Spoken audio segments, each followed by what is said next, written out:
It is our pleasure on this Friday to have a conversation with the owner of the Phoenix Suns and the owner of the Phoenix Mercury, Mat Ishbia, joining us right now here on the flagship home of the Phoenix Suns and the Burns Gambo show. Matt, as always, we do very much appreciate the time and the conversation. Thank you for joining us, and happy Friday to you, man. Thanks for coming on. Yeah, thanks for having me. Excited to be here with you guys. Yeah, Matt, I got to tell you this great story. I'm in Germany last week, right? I got this tour guide. And never met the guy before, but he's my tour guide. He's taking me to the castles. He's taking me all over the place. He's the biggest Suns fan in the world. He's like, I have every jersey. And he's showing me pictures of he showed up in a Suns jersey to pick me up at the airport. I'm like, oh my God. Then I get to Austria. I run into this guy, Matthias Schweighofer. He's like, I've watched every Suns game since I moved to Austria in 2004. There are Suns fans everywhere. I'm on vacation in Europe, and I'm running into all these diehard Suns fans. I love it. You know, we're going to continue to expand. We're going to take care of all the fans, and I love hearing that about fans across the world cheering the Suns on. Yeah, so many fans across the world, so many. All right, let's talk about the big decision. Last year, you guys didn't win any playoff games. You decided to stay with the big three, and you brought in a new coach. This year, after not making the playoff, you make the decision to move on from Kevin Durant, Bradley Beal, try a reset around Devin Booker. What was it about the way the team played this year that brought you to that decision to move on? Yeah, I mean, I watched every second of every game like a lot of you guys did, and it wasn't fun to watch. It was a disappointing, embarrassing season. The guys didn't play the way we expected, you know, from the effort to the care factor to the every aspect of what we want to do. And you can take that from the whole organization did not do what we needed to do, and the fans weren't enjoying it, and nobody was really enjoying it. I don't think the players enjoyed it either. So we made a decision to say, listen, that didn't work. You know, when I bought the team, I came in and I wanted to kind of leave the basketball group alone and give them some extra money and say, let's go through the luxury tax. I don't care. Whatever you guys got to do, let's go try to win. We're close. And we gave a lot of flexibilities. We did a lot of things, and they didn't work. And you know what? I'm happy we tried, but I learned a lot from it. And now we're going to do it the right way, which is we're going to build around a superstar player, Devin Booker. We're going to get a lot of young players. We're going to have an ascending, fun team to watch. And we're going to have a lot of competition. We're going to go out there and do a lot of things. We're going to play tough. We're going to do a lot of things. And we just didn't have that set up the right way. And you saw it on the court. Unfortunately, play off the way that none of us thought it would happen that way, but it did. So we're pivoting. Yeah. Let's talk about the most recent decision, the waiving and stretching of Bradley Beal.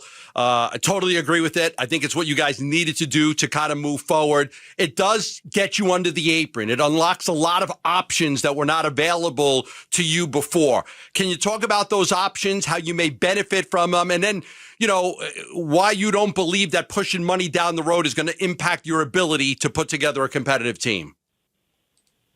Yeah, absolutely. I mean, obviously, it's a big decision we had to make on Brad Beal in general. Brad Beal's a great guy. It just didn't work here in Phoenix, right? And for a lot of reasons, like we want to have an identity of toughness, effort, attitude, all the things, grit, all the things. And so we're building a team that way around Devin Booker. And you saw some of the guys we got in the Durant trade, which I'm sure we can talk about in a minute. But on Brad Beal specifically, it was, hey, he doesn't fit in here. Let's let him go do good things in his career. We wish him nothing but the best. But we're going to build around a different identity here. And Brad Beal was not part of that going forward. With the decision on the wave and stretch versus, you know, people always thought, oh, the no trade clause caused an issue. The no trade clause wasn't an issue with Brad Beal. Brad Beal would have done whatever we needed to do. He's nothing but a good guy across the board. Problem is nobody really wanted to trade for someone, you know, on a $53 million salary that wasn't playing at that level, right? So you can figure that out and understand those details. The truth of the matter is we waived and stretched him. We created all these opportunities for us. We got out of the second apron, which unfreezes future draft picks. We got out of the first apron, which means now we can aggregate salaries, taking a mid-level exception, right, add to the team. And it's not just for this year, it's for the future as well. And so we had to make that decision. And some people thought, well, if you do that, years 4 and 5 are going to be a problem because you have $19 million of stretched money. Well, $19 million this year versus $19 million in 5 years, it's a huge difference. The cap is 15% of the cap today. It'll be 6% of the cap in 5 years or so. And so it's a very minor amount. And most teams have a $5, $10, $15 million bad contract. Now, we don't want to have another one of those, right? So we're going to have that on our books. But beyond that, it's also 6 or 7% of the salary cap, not of the luxury tax, not of the first apron, and you guys know I'm willing to spend. And so for other teams, it might impact them, but we're willing to go $20 or $30 million over the salary cap anyways. So therefore, we're not putting ourselves in a tougher position. So with all those parts of the decision and understand the flexibilities, the draft picks, and just all the pieces to it, we made that decision, and we know it's the right decision for our long-term and our short-term benefits. Yeah, I truly believe that too. All right, clear this one up for me, because there's some national guys that are putting it out there that this July 15th date, the advance payment date, was why it was delayed, why Brad he waited until July 15th so he could get his money. Did this advance payment date of July 15th have anything to do with him delaying the signing with another team? No, not at all. It was already done, so I don't know how people know about the rules. But once July 1st comes, the advance payment, some players have an advance payment where you actually get a front-loaded amount of, I think Brad's deals was maybe 14 or 15 million. I don't know the exact number. They get it paid July 15th. But once July 1st hits and they're on our salary, it's already locked in. So if he would have bought out on July 8th, July 9th, we're still paying him that amount. We had to pay him $19 million this year, and so 15 of it's already out, or whatever the exact, I don't know the exact numbers to be off the top of my head, but the July 15th, people were trying to make Brad Beal look bad, like Brad Beal was trying to take advantage of the Suns. Brad didn't do that. Brad had to find the right team for him and his family. He went out and did it. He met with a bunch of teams. We talked to him about this, the beginning of July or end of June, really. And so he had a couple of weeks to find the right team for his family. He did that. We wish him nothing but the best, but he wasn't stalling to try to get a payment. That's just people don't know what they're talking about. Suns and Mercury owner Mat Ishbia is our guest here on the Burns Gambo show. And again, we do appreciate him coming on. Matt, if I can, I'd like to go back for just a second on the decision with the waive and stretch, because I know some in the fan base were kind of debating back and forth about whether the 5-year versus the 2-year, which option was better, which way of doing this was better in terms of kind of getting it done and being over with in 2 years or stretching it out over 5 years. Was there ever any conversation about making this a 2-year plan and getting rid of him instead of the 5-year plan? No, it doesn't work that way. First off, Brad gave back $13.9 million because he knew we were going to waive and stretch him. No other player that's been asked to be bought out has given money back. They usually only if the player wants to leave, they'll give a little money back. So Brad did that. We did that with the understanding we're going to waive and stretch him. With that being said, people don't understand 2 years. It's not a 2-year versus 5-year problem. It's a much longer problem if you don't waive and stretch him. Because if I kept him on at $53 million this year and $57 million next year, or even whatever that number would have been, well, we'd be in the second apron both years unless we just traded some players and had to give up assets to get rid of players when we got nothing back, which is almost impossible to do with the numbers we were at. And so it wouldn't be. That means our 2033, our 2034 draft picks would be frozen, and our 2032 would go to the back of the draft. All these other things that people don't understand, and then we couldn't aggregate salaries. We couldn't maneuver our team in the next 2 or 3 years, all because you think we're going to have more salary cap in 3 years. It's a ridiculous concept. People just don't understand the details. Salary cap space in 3 years, it's not the difference between having, it's a $30 million difference, or actually a $19 million difference in 3 years. That's not going to get you a superstar player. That's going to be less than mid-level exception at that time. And so we know this is the right decision. But we analyzed it. I got a lot of smart people to analyze all these things, and we debated back and forth. But it was a unanimous 100%. This is the right way to do it. It was described by some, the conversations with Brad in moving on. The word intense was used. The word, I believe, by his agent, the word heated was used. What was the nature and the tone of those conversations when you were going through this with him? I'm not going to speak to stuff about the agent. I don't know what they did and how they discussed it. But I'll tell you, I spoke with Brad Beal himself, me personally, and he's nothing but a professional, nothing but appreciative of his time here. Disappointed that it didn't work. Disappointed that he can't stay with the Phoenix Suns. And he handled it like a gentleman and a professional that he is. And we're moving forward. So I look at that as a past now. We're going to move forward. It's no longer part of our organization. It was a decision we made when we traded for Kevin Durant and Brad Beal. Those decisions and putting that team together, it did not work. Yeah. Now, I promise you, we're going to take other swings in the future. And if you want a team that doesn't try to win and doesn't take swings and doesn't get aggressive, don't cheer for the Phoenix Suns, because we are always going to try to win and we are going to be aggressive. But the difference is going forward is I'm going to personally be involved. And people thought I was heavily involved. You can think what you want. I personally will be involved in making sure that the players we get are aligned with the vision and identity that I'm talking about. The grit, the toughness, the defensive minded, the offensive rebounding, the things that we believe in, which you're going to see. The things such as just they're going to be cheering your teammates on the bench. Like I can go through a bunch of them. There's going to be things we do differently in Phoenix. And I promise you, we're not going to be trading for players that aren't aligned with that vision anymore. And so we're completely going forward with a different look, a different feel, and we're going to get this thing right going forward, not for the short term and the long term. I do love what you guys were able to do this offseason. I think the fans are going to be very excited about the future. You make the Kevin Durant trade. You bring in 2 starting players in their 20s from the Rockets and Green and Brooks. You get the first-round pick, which you use on Malawach, which nobody thought was going to be there. You use the 5 second-rounders to move up and get Fleming and Brea. You've still got a first available, a second available. When you look at the direction the team is in, the infusion of youth and talent and size to the roster, how do you feel like you guys have done this offseason? Yeah, well, give kudos to Brian Gregory first. Everyone questions whether he knows what he's doing. Like, everyone's seen how great he's done so far. He's done a great job of helping turning this team. Obviously, we have people in there that were there before, Josh Bartelstein, but we have Brian Gregory, who's the GM, who's making these decisions, making a lot of these calls, and obviously working closely with me on the vision, the alignment that we believe in, all the way through from owner to GM to new head coach Jordan Ott, who BG did a great job of finding, and to our star player, Devin Booker. And honestly, we had the vision and the ideas of what we wanted to do, and this summer has turned out significantly better than we thought. We were able to turn the roster from an old roster over salary cap with descending players, as in players getting older, which means not going to keep getting better, to a young, up-and-coming, energetic, tough roster with young players. And the Kevin Durant trade turned out to be, I know people want to be skeptical. It was much better than we expected. We didn't expect to get what we got. We got 2 starters from the number 2 team in the West.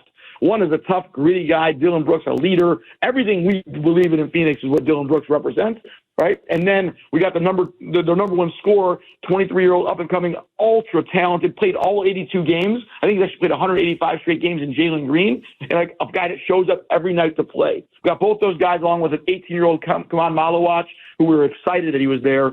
On top of it, like you talked about Rasheer Fleming, we had a top 15, top 20 guy, and we got him at 31, along with the best shooter in the draft, Kobe Brea. So we feel great about the outcome and how we were able to turn it so quick. And then also, people don't talk about, but Mark Williams is a huge, huge addition. If we keep Mark Williams healthy, he's one of the top centers in the league, top 10 centers. So how do you want to think about it? I think he's also 23 years old. He's not 33 years old. And so Mark Williams is 23. Jalen Green's 23. Kaman Malawach is 18. Ryan Dunn, 22, 23, right?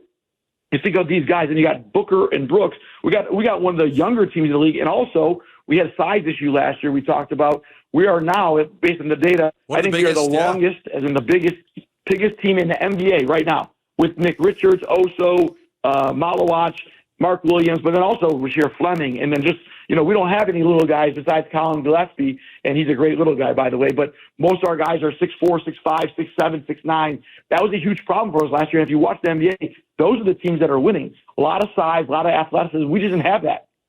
Mat Ishbia, our guest here on the Burns Gambo show. I heard your interview on SiriusXM, and you talked about, hey, if this takes a year, okay. If this takes 2, okay. If this takes 10, okay.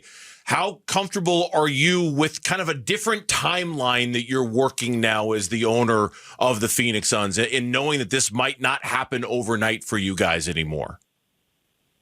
Yeah, well, I don't think anything happens overnight. Anything worthwhile takes a while, right? And so, like I said, once again, when I bought the team, I tried to stay out of a lot of this stuff and say, let's give, what do we need? They need to go over the salary cap. They didn't go over the luxury tax before. Let me give them the resources, which I was fine doing. But we didn't build the identity and the vision and what we really believe in. We thought, hey, just make the team a little bit better, follow the basketball minds on some of this stuff. And by the way, to give credit, I didn't disagree with some of those decisions, and I don't think any fan did. When we traded for Kevin Durant, there were some fans oh, bad decision. Oh, we traded for Brad Beal. I mean, if you watch all the reactions, everyone thought it was the best. Now, Monday morning quarterback, you can say that stuff didn't work, and we all agree it didn't work. But we were the favorites to win the West when we traded for Grant. We were the favorites to win, compete for the NBA championship the following year.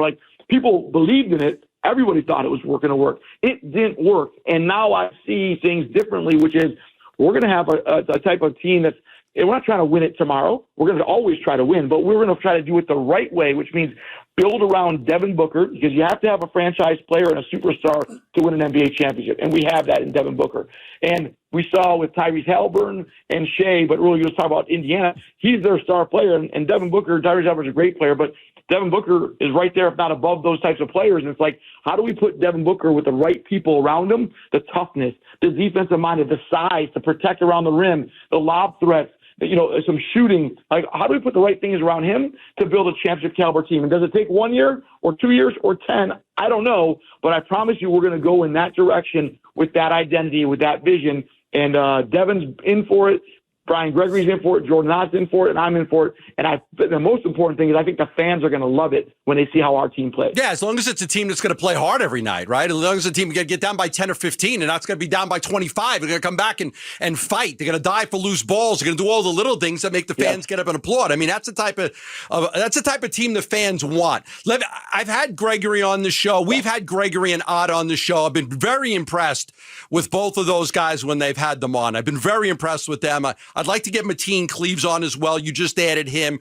You've surrounded yourself with people that you know, people that you trust.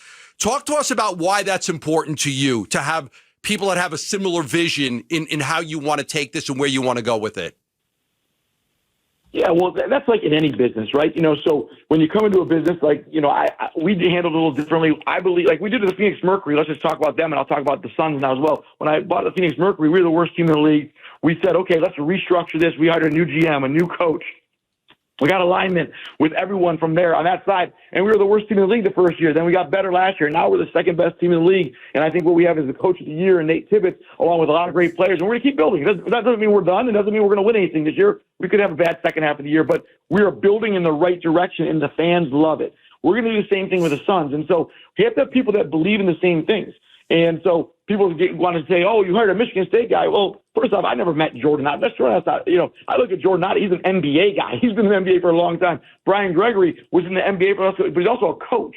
And so he's been a coach for 30 years, so he understands coaching. He can help Jordan Knott, help us build the right route, and also have a belief system that's similar to what I think and what we're trying to set here, which is toughness, grit, energy, positive attitude, caring about the game, like just stuff that maybe doesn't happen at every NBA team. And so we're going to do it that way going forward. And Mateen Cleaves is an ultimate winner. We're going to actually, he was at my mortgage company for years, and he was the most valuable person out of 9,000 people. That's how valuable he is in mortgages. He's going to be great in basketball. I know that, but it's not just those people. There's a lot of people that no one mentions that I never knew before, but they're aligned with the vision. People like to always talk about the people that maybe Matt might have known some guy, but we are probably 10 other guys that I've never met before, but they have the same type of mentality and mindset.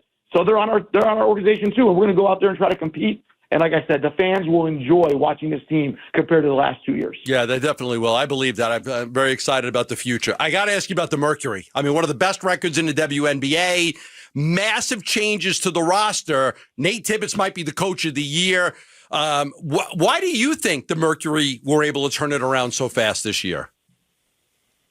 Well, I think kind of what we just talked about. We set an identity. Uren, the GM, has done a phenomenal job, right? He's worked extremely well with Nate Tibbetts and that coaching staff, but also the players. We also built a place. I think actually just came out. I think it was on that. We were voted the number one organization in the WNBA. By the players, that not our players couldn't vote for us, but everyone else voted for us. Like that was in the Athletic the other day. And then people realize that we're building things. So players want to come here. Just like, by the way, people like to think they don't want it, but Phoenix Suns, players want to come here. Players want to be part of our organization. Free agents reach out. It happens more than people understand, but we're going to make sure we set the identity. And what the Nick and Nate did there, a great job is we know that people want to come here, but let's make sure we get the right type of players that are bought into what we're about. And they've done a great job building that roster. They play extremely hard every single night if you watch those games, and they're fun to watch. They're competing. Who knows if we win the championship, but we are competing, and we're a fun team, and I think the fans are loving it. Matt, we do appreciate the time joining us on a Friday like this, answering all of our questions. We wish you obviously the very best of luck. We look forward to future conversations as well. Thanks for coming on. Thanks for talking to us, and we will catch up with you very soon, okay? Yeah, thanks for the support. We appreciate you guys and excited for all the fans. Thank you for everybody. Thank you, Matt. Matt Ishbia joining us here on the Burns Gambo Show. Thanks for watching Burns Gambo. Click to see more from the guys and hit the button in the middle to subscribe so you never miss a video from Arizona sports.